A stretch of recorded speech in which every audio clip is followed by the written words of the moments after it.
Lothar Meisner, my father.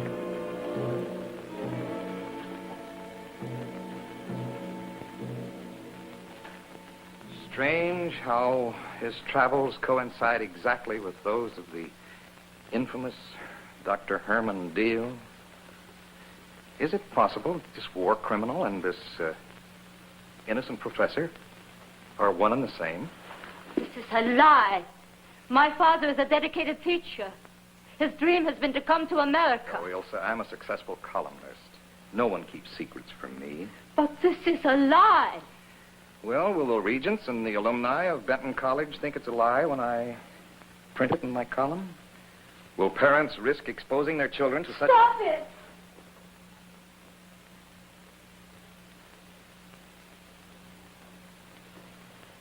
Of course, I don't have to publish any of it.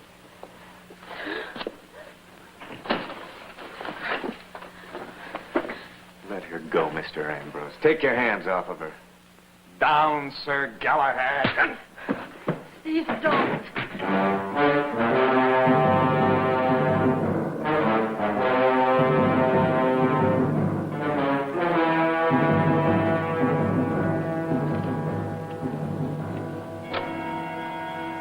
Pick up on the Herman Deal story. Is it possible that this sinister sycophant, whose devious travels have led him through all the dark back alleys of international politics, has come to roost at last at Benton College? The tainted talents of Dr. Herman Deal and Professor Meisner are alike in every...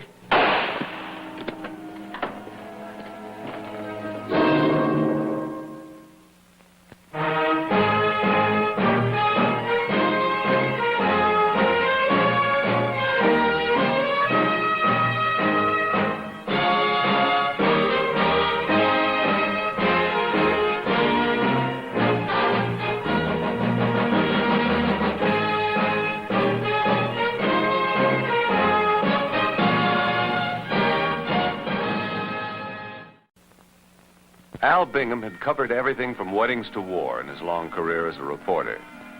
But murder, close at hand, left a trace of shock even on his face. I'll never get used to sudden death, Herb. To get this story, I didn't even have to put on my hat. Who's this Steve Larkin they're holding? Worthwhile young guy. With a smile you can warm your hands on. Good, too.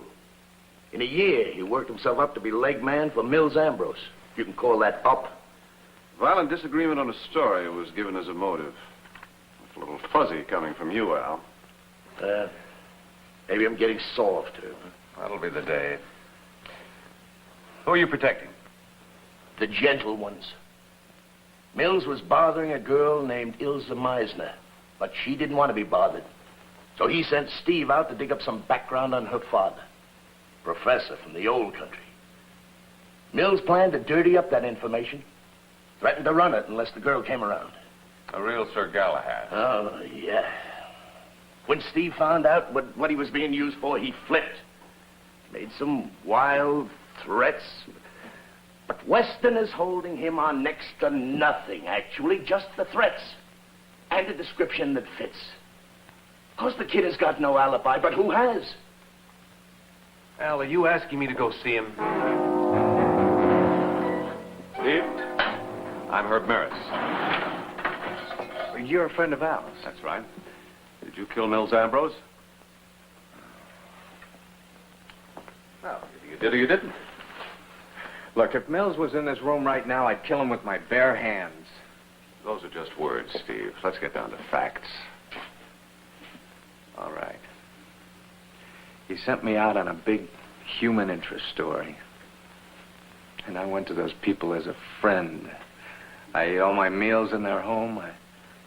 I liked being with them. The professor told me anything I wanted to know about his life. And that wasn't easy. And I turned in every word. Go on, Steve. Well, it just got so when I turn in something new, I could almost see him twisting it in his mind. And then yesterday, Elsa called. She said Mills wanted to see her about a story on the college. Well, that didn't sound right to me. So I was watching. When that door opened, and I saw her trying to fight him off, boy, that was it. What happened last night? I drove her home, stayed there till about 10 o'clock. When we told the professor what had happened, he looked like he'd been kicked right in the stomach. You can call it just words if you want to, but I'd kill Mills Ambrose every day in the week for that. Well, there's only one death to a customer, Steve. Did you kill him? Ask the police.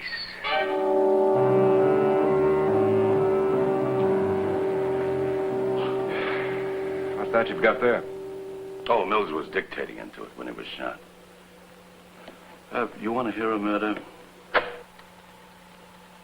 The tainted talents of Dr. Herman Deal and Professor Meisner are alike in every...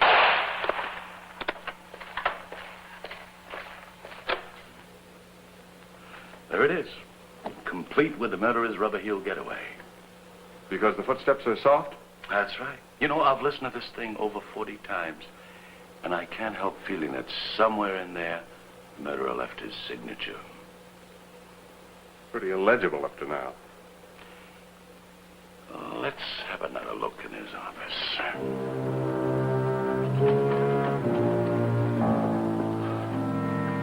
Well, Herb, nothing's changed.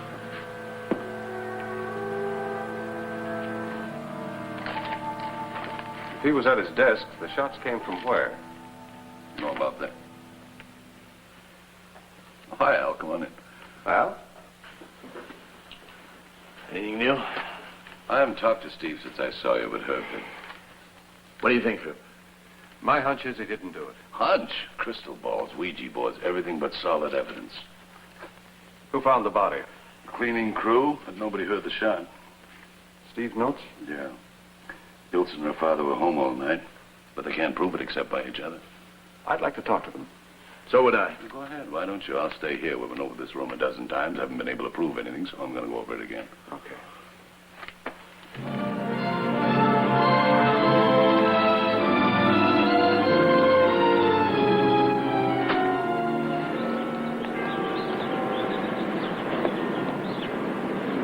Father, these are Steve's friends, Mr. Bingham and Mr. Maris.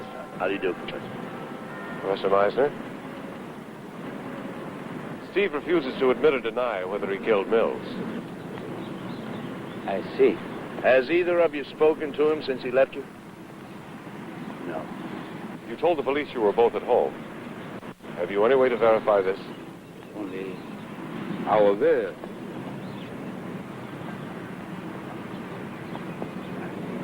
Papa. Well, it's all right. Ilsa, I think you better go back to your studies, huh? Thank you, Elsa. And don't worry.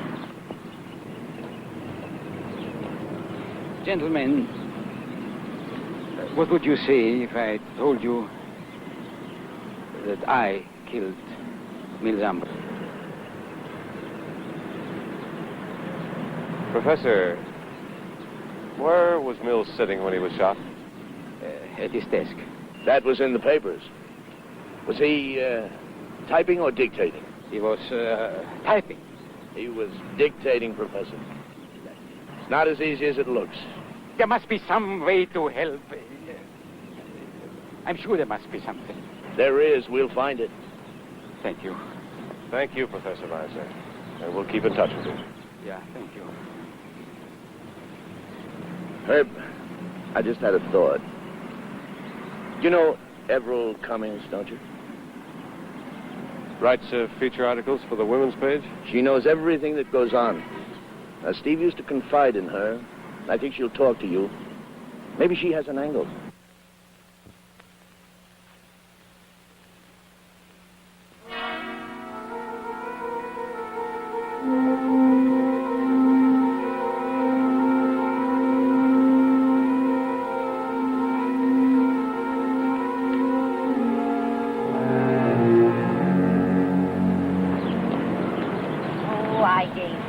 boost or two when he first started. After all, Mills wasn't exactly easy to work for. Oh, hi, Miss Dennis. Hi, Abram. In case you can't guess it, we're talking about Mills. Oh, charming fellow. He was, in his own way, knew what he wanted, knew how to get it. And it got him killed. That can happen to anybody. Al Bingham had that column first, you know.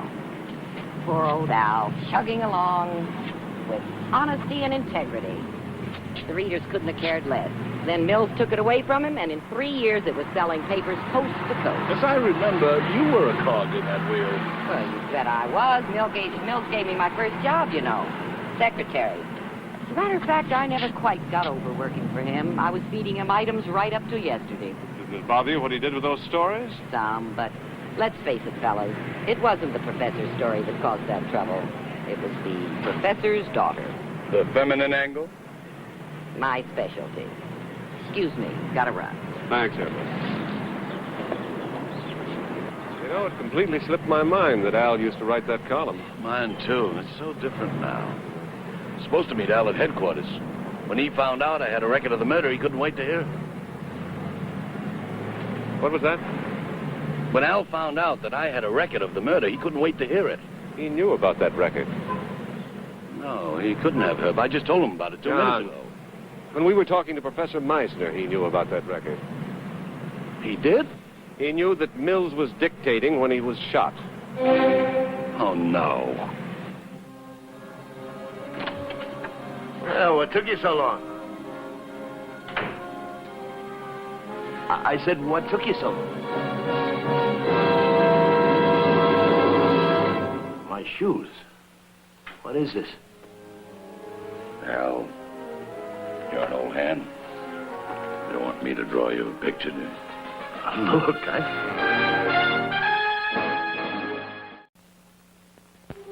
The session of questions and answers was short but grueling. An hour later, Weston had Al Bingham's detailed confession in his hand. Why? Herb, of all the people in the world, why Al Bingham? He's been the first man on more murder scenes than I have. He knows better. What'd Al say about the gun? It was a little Belgian job, like we figured. A war souvenir. It's probably in the bottom of the river somewhere. Funny he'd make a slip like that about that recording. Well, I can see that. But I take a dim view of detective missing that piece of mud from the bottom of his shoe the first time. John, just between you and me, do you think that he really... That's beside the point, Herb. Look, I've got no choice. Al's confession checks against every known fact in the case. But what? But Al Bingham has been around too long. He's seen too much. He's much too intelligent to commit murder. Pure sentiment, Herb. John, if you were going to rig evidence and make it stick, what would you say would be the prime requisites? Be on the scene and be smart. Such as certain policemen, certain killers, perhaps, or a hard-working reporter? Well, this is some sort of a compliment being tracked down all the way back here. Al told me you knew everything that was going on. True? I know enough. Try me. Did you know he confessed to Mills' murder? Confessed? Al Bingham? I don't believe it, Lieutenant. He's my friend, too. I wouldn't kid about a thing like that. You mean he confessed just out of the blue? Not quite. He tripped over a record. One Mills was dictating when he was shot. Oh. Well, he hated Mills for years, but why would he wait till now? That's an answer we came to you for. I'll give you an answer, a simple one. Al Bingham didn't do it. Oh, for Pete's sake, I'm with you. All I want is the facts to substantiate it. Now listen, John Weston, I've known Al and you for a good long time. And confess it or not, Al would no more commit a murder than you would. You might as well lock me up. I had more of a reason to do it than Al did. You? Steve, Professor Meisner, Al, and now you. Everybody's confessing to this case. That's all I need is another confession. For that matter, I thought you were one of Mills' fans. Well, this is sort of a twist. One of those sob sister stories, you might say. I had a 15-year crush that didn't work out, so maybe I killed him. Confused? Another thing, John. You know your men wouldn't have overlooked that mud. If Al didn't do it, why did he frame himself? Then back it up with an ironclad alibi. Obviously, he's protecting Steve. Why? I don't know all the answers, so they were friends. Not good enough. They're no Damon and Pythias. I agree. It just doesn't make sense. It sure doesn't. Al's been a complete loner all his life. Oh, no, Lieutenant. He had a wife once.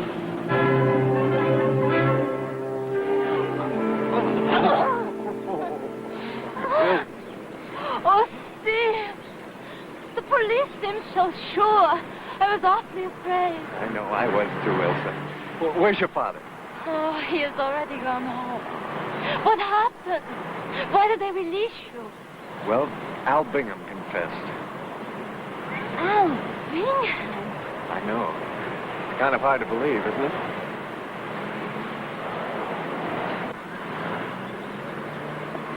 What's wrong? Oh, nothing to worry about, Steve. Just a couple general things to be cleared out. Maybe you can shed some light on this, Steve. Al's motive for hating Mills goes back a long time. Oh, you mean Mills taking the column away from him? That's right. Why did Al wait such a long time, then pick last night to kill him? I don't know. Well, maybe he took advantage of your threats against him and used you as a patsy. Al? That's crazy. Is it? How good a friend of yours is he, Steve? How long have you known him? Since I was 18, How'd you meet? he just showed up one day. My parents had been killed in an accident the night before. Al said he was an old friend of theirs and just took over for me. You've been close ever since? Every time I got in a bind, I'd look up and there'd be Al to bail me out. Oh, believe me, he wouldn't use me for a patsy. Not Al. Well, Herb, you've got to admit it looks like the professor. You can't call it identification. One face in the crowd that far away. Yeah. You know, this Dr. Deal is a real cautious fella. No records, no pictures, except this. You'd be cautious, too, with half the world after you. Yes, I might even change my name to Professor Meisner and hide out in a small college like Benton. Come in. Hi, Lieutenant. Mr. Maris? Steve? Lieutenant, I've come to see Al. I've got to see him. Well, Al doesn't want to see anybody, Steve. Why not? That's his business. This isn't a zoo, as you well know. Look, I can't force it. Well, could you persuade him, Mr. Maris?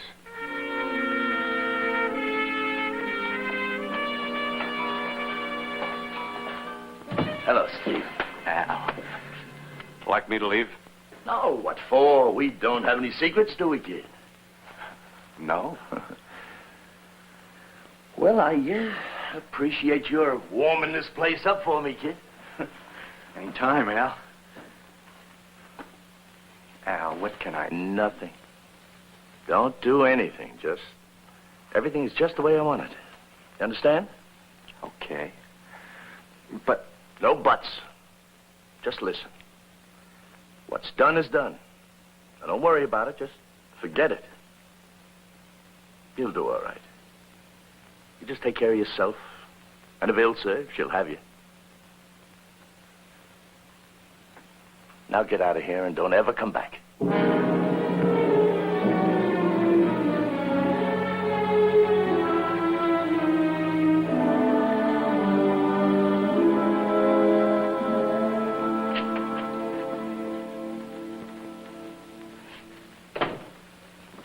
I don't feel very sociable, Herb. One thing before I leave. What's your wife's last name? Let it alone, Herb. No. Please. I asked you in, now I'm asking you out. It's too late. The mighty hunter has his nose in the wind, is that it? I want the truth. And I want justice, but they're not synonymous. Herb, don't do this.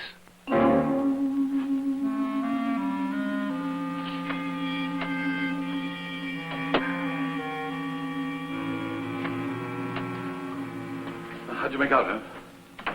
I don't know for sure. I know this. Al is scared to death that we're going to uncover something.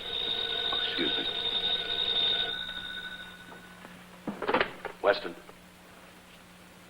Yeah, go ahead. Mm-hmm. Maiden name, Dorothy Pringle. Yeah. Are you sure about that? Okay, thanks. Al Bingham left his wife just 7 months before his son was born. 2 years later, she married a man by the name of Barry Larkin. Steve is Al's son. So now we have a man who knew his son was about to commit a murder and got there ahead of him. No. The man who was scared to death his son did commit a murder. The son he ran out on. A man desperate to make it up to that son. And smart enough to frame himself. A man who knows every line in the face of murder. You're right, Herb. Al could have done it, and he almost did. You realize, of course, this puts us right back where we started. Not quite, Herb. Listen, I'm tireder and meaner now. I got this tape back from the DA's office, and I'm going to go over it when I get back, over and over and over again, till I find out something in that tape that identifies Al as the murderer. And this may identify Professor Meisner after all. Well, just the man I want. Can I see Al? He's not seeing anybody of him. His idea or yours? His? I'm sorry. Hey, you two men seem in an awful hurry for men who've just gotten a full confession. We just kicked Al's confession into a cocked hat. Excuse us, sir.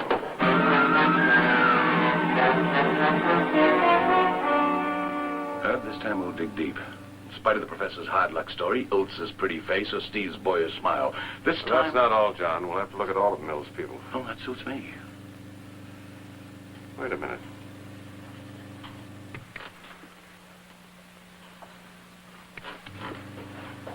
Herb, what are you doing? One newspaper reporter knew enough to make himself look guilty. There's no reason it wouldn't work in reverse. Well, what are we going back for? I have to check on something. Now's the time. It'll only take a minute.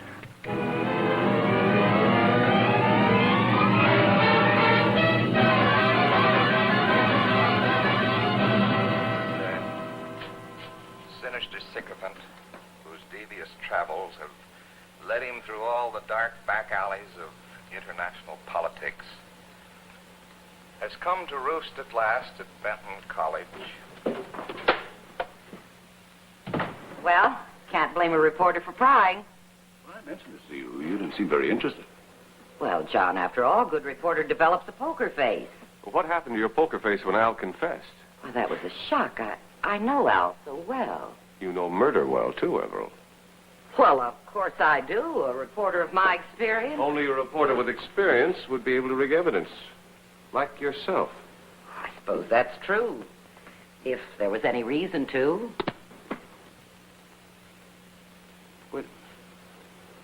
Wait a minute. What did you do just then? Took a cigarette. No. It was something else. John. The sound. The sound. You closed your purse. So? Yes. You wanted to hear this tape, didn't you, Everett? Listen.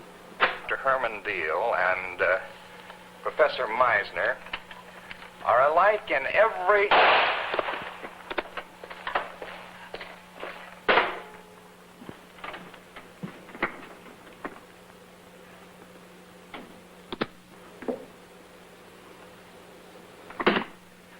You closed your purse then as well, didn't you, Everett?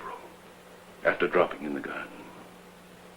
You knew Mills would be dictating. And you knew police work. Almost the perfect crime. Down to the rubber heels on a pair of men's shoes. But you closed your purse. Everett, you want to hear it again? No, John, don't. Mills made a fool of me. He led me on for years and years. And then finally, 6 months ago, he just told me it was all over. There'd been a lot of other girls. They didn't worry me. And then this Ilsa, he made a complete fool of himself over this girl who didn't want him the way I did. And then on top of that, he did everything he could to get me fired. I just couldn't take it all. I shot him.